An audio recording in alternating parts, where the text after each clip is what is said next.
یہ مبارک عنوان جو حضور اقدس صلی اللہ علیہ وسلم کی سیرت طیبہ کے حوالے سے ہے۔ آپ صلی اللہ علیہ وسلم انبیاء علیہ السلام کے سلسلے میں سب سے آخر میں تشریف لائے۔ نبوت کا جو سلسلہ آدم علیہ السلام سے شروع ہوا، نبوت اپنے ارتقاء، اپنے عروج، اپنی بلندی کو پہنچتے پہنچتے حضور اقدس صلی اللہ علیہ وسلم پر پہنچ کر نبوت اپنی انتہا، اپنی عروج، اپنی بلندی کو پہنچ گئی۔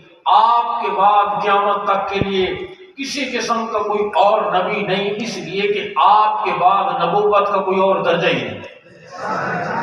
آپ صلی اللہ علیہ وسلم پر نبوت بھی ختم ہو گئی، آپ صلی اللہ علیہ وسلم پر جمال بھی ختم ہو گیا، کمال بھی ختم ہو گیا، اخلاق بھی ختم ہو گئے، شجاعت بھی ختم ہو گئی، جود و کرم بھی ختم ہو گیا۔ آپ صلی اللہ علیہ وسلم کے شمائل میں ہے کان رسول اللہ صلی اللہ علیہ وسلم اجمل الناس، عالم الناس، عاقل الناس، اشجع الناس۔ آپ صلی اللہ علیہ وسلم سب لوگوں سے زیادہ حسین و جمیل تھے۔ صحابہ فرماتے ہیں اگر نبوت کی کوئی اور دلیل نہ بھی ہوتی، جمال نبوت کو دیکھنے ہی نبوت کی دلیل کے لیے کافی تھا۔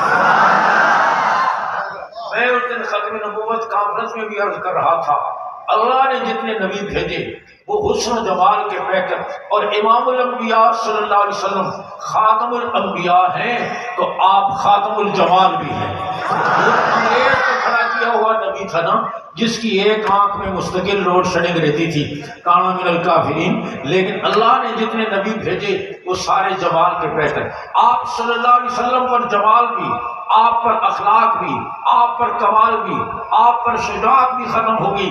آپ صلی اللہ علیہ وسلم پیغمبر انقلاب ہیں۔ آپ ذرا جانتے ہیں کہ آپ صلی اللہ علیہ وسلم کی تشریف آوری سے پہلے اس انداز میں انسانی ڈھانچوں میں حیوان پڑ رہے تھے جن پر کوئی حکومت کرنا گوارا نہ کرتا تھا۔ آپ تشریف لائے، معلم کائنات صلی اللہ علیہ وسلم تشریف لائے، یہ مربی اعظم مزکی اعظم تشریف لائے، وہ انسان اتنے اونچے ہوئے کہ بلال زمین پہ چلتا ہے قدموں کی آہٹ جنت میں سنائی دیتی ہے۔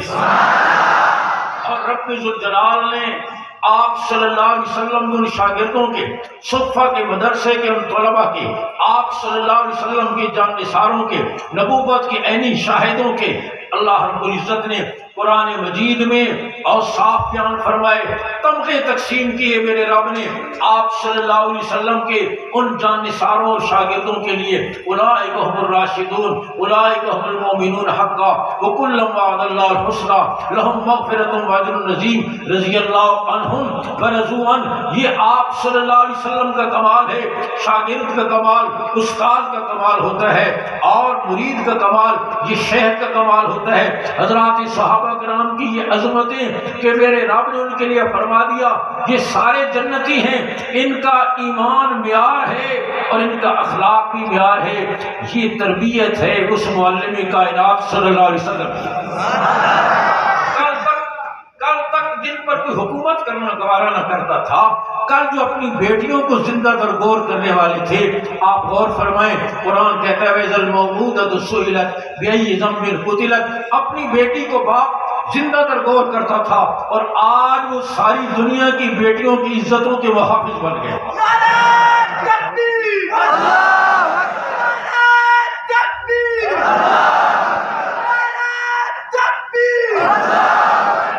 حاتم طائی کی بیٹی، آپ غور فرمائیں، آپ صلی اللہ علیہ وسلم کی تشریف آوری پر ایسا انقلاب آیا، آپ نے ان انسانوں کو تخت الثری سے نکال کر ثریا تک پہنچایا۔ آسمان کے فرشتے ان کی عظمتوں پر رش کرنے لگے، اور میں کہا کرتا ہوں کل اور لوگ جنت کو تلاش کر رہے ہوں گے اور جنت صحابہ کو تلاش کر رہی ہوگی۔ یہ آپ صلی اللہ علیہ وسلم کی تربیت ہے۔ آپ غور فرمائیں، حاتم طائی کی بیٹی قیدی بن کر آئی، آپ صلی اللہ علیہ وسلم نے فرمایا جا، میں تجھے تیرے باپ کی سخاوت کی وجہ سے رہا کرتا ہوں۔ وہ کہنے لگی میں رہائی جب تک میرے ساتھ کی ساری مستورات کو رہا نہ کر دیا جائے۔ آپ صلی اللہ علیہ وسلم نے فرمایا تم باپ کی صحیح بیٹی معلوم ہوتی ہو۔ آپ صلی اللہ علیہ وسلم نے ان کو رہا کیا، صحابہ سے فرمایا ان کو گھر تک چھوڑ کر آؤ۔ چھوڑ کر آئے، اس نے اپنے بھائی سے پوچھا، عدی بن حاتم، کہا میں دشمن کی قید سے رہا ہو کر آئی ہوں، آپ نے مجھ سے نہ پوچھا کہ مجھ پر کیا بیتی؟ کہا مجھے معلوم ہے جب نوجوان دوشیزہ دشمن کی قید میں ہوتی ہے اس پر کیا گزرتی ہے، میں نے شرم کی وجہ سے نہ پوچھا۔ کہنے لگی آپ نے نہیں پوچھا تو میں آپ کو بتائے دیتی ہوں، میری عزت میرے باپ کے گھر میں اور تمہارے گھر کی چار دیواری میں اتنی محفوظ نہیں ہے جتنی حضور کے غلاموں کی قید میں محفوظ ہے۔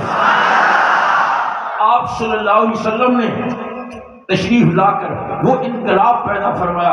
کل جو بیٹیوں کو زندہ درگور کرتے تھے آج دنیا کی بیٹیوں کی عزتوں کے محافظ بن گئے۔ کل زمانے جاہلیت میں جو مرغی کے چوزے پر جنگ شروع ہوئی، حرب مخصوص 40 سال تک جنگ رہی، آج یرموک میں پیاسے جان دے دیتے ہیں، ایک دوسرے سے پہلے پانی پینا گوارا نہیں کرتے، خود بھوکے سو کر اجنبی مہمان کو پیٹ بھر کر کھانا کھلاتے ہیں۔ اور یہ عمل گھر کی چار دیواری میں رات کے اندھیرے میں ہوا، کسی کیمرے کی آنکھ نے اس کو محفوظ نہیں کیا، لیکن علیم بذات صدور کو دیکھ رہے تھے۔ رب نے آیت نازل فرمائی، وَيُؤْثِرُونَ عَلَىٰ أَنفُسِهِمْ وَلَوْ كَانَ بِهِمْ خَصَاصَةٌ۔ میرے محبوب آپ کی جان نثار ایثار کے اس بلند مقام پر ہیں، خود بھوکے رہ کر دوسروں کو کھانا کھلانے والے ہیں۔ میں عرض کر رہا ہوں، ایک طرف آپ صلی اللہ علیہ وسلم نے ان کے اخلاق کا وہ معیار، اور دوسری طرف عقائد، کل جو زمین پر پڑے ہوئے پتھروں کی پوجا کرتے تھے، رنگدار پتھر ان کے لیے معبود ہوتے تھے، راہوں کے پتھر جیب میں ڈال کر کہتے یہ ہمارے معبود ہیں۔ لیکن امام الانبیاء صلی اللہ علیہ وسلم تشریف لائے، فاروق اعظم رضی اللہ تعالیٰ عنہ حجر اسود کو بوسہ دینے کے لیے جا رہے ہیں، قریب پہنچ کر ایک لمحہ کے لیے رک گئے اور حجر اسود کو مخاطب کر کے فرمانے لگے، انک حجر لا تنفع ولا تضر، حجر اسود تو جنتی پتھر ہے، تیری بڑی عظمتیں ہیں، لوگ تجھے چومتے ہیں، لیکن شان والے نبی نے مجھے یہ بات سمجھا دی، میرا نفع نقصان تیرے ہاتھ میں نہیں، اگر یہ میرے نبی کی ادا نہ ہوتی میں تجھے کبھی نہ بوسہ دیتا۔ آپ غور فرمائیں، ایک وقت تھا گلی کے رنگین پتھروں کے سامنے اپنی جبین کی نیازمندیاں پیش کر رہے تھے، اور ایک وقت پھر وہ آیا کہ حجر اسود کو للکار رہے ہیں۔ عقائد کے اعتبار سے اس بلند مقام پہ پہنچے، اخلاق کے اعتبار سے اس بلند مقام پہ پہنچے، حیا کے اعتبار سے اس بلند مقام پر پہنچے، ایثار کے اعتبار سے اس بلند مقام پر پہنچے، اور عبادت کے اعتبار سے عبادت تو ساری دنیا کرتی ہے، لیکن عبادت وہ ہے کہ معبود کہہ دے یہ میری عبادت ہے۔ لڑکی دلہن بنی، بناؤ سنگار کیا، زیور پہنا، عورتیں آئیں، اس کی زیور کی تعریف کی، زیور بڑا اچھا ہے، ڈیزائن بڑا اچھا ہے، تیری میچنگ بڑی اچھی ہے، لیکن کسی کی تعریف اسے پسند نہ آئی، کوئی خاص رد عمل کا اظہار نہیں کیا۔ عورتوں نے کہا اتنی عورتوں نے تیری تعریف کی ہے، تو نے کسی خاص رد عمل کا اظہار نہیں کیا ان کی تعریف پر۔ اس نے کہا ان کی تعریف سے مجھے کیا فائدہ، میں تو جب خوش ہوں گی جس کے لیے بناؤ سنگھار کیا ہے اسے پسند آ جائے، حاجی غلام رسول کو، ہاں اس کو پسند آ جائے جس کے لیے بناؤ سنگھار کیا ہے۔ ان کی تعریف تو فضا میں تحلیل ہوئی، عبادت تو سارے کرتے ہیں، لیکن عبادت وہ ہے معبود کہہ دے کہ یہ میری عبادت ہے۔ صحابہ کی عبادت پر رب نے فرمایا محمد الرسول اللہ والذین معه اشداء علی الکفار رحماء بینہم، محمد صلی اللہ علیہ وسلم کے ساتھی، ان کی آپس کی محبت شبنم کے قطروں کی طرح، تسبیح کے دانوں کی طرح، عمارت کی اینٹوں کی طرح، جسم کے اعضاء کی طرح، ایک ماں باپ کی اولاد کی طرح۔ کافروں کے لیے یہ فولاد ہیں، آپس میں ایک دوسرے کے لیے موم سے زیادہ نرم ہیں، اور تراہم رکان سجدہ، آپ کبھی دیکھیں گے انہیں رکوع میں، کبھی دیکھیں گے انہیں سجدے میں، یا اللہ یہ لمبے لمبے رکوع اور سجدے، ایک ایک رات رکوع میں، پوری پوری رات سجدے میں گزر جاتی ہے۔ یہ کیا چاہتے ہیں؟ اس علیم بذات صدور نے گواہی دی، کچھ نہیں چاہتے، شیم و زر کے متلاشی نہیں ہیں، دولت کے انبار نہیں چاہتے، یبتغون فضلا من اللہ ورضوانا، اللہ کا فضل اور اس کی رضا چاہتے ہیں۔ ان کی عبادت کی تعریف کی گئی، تو آپ صلی اللہ علیہ وسلم کی تشریف آوری پر یہ انقلاب آیا۔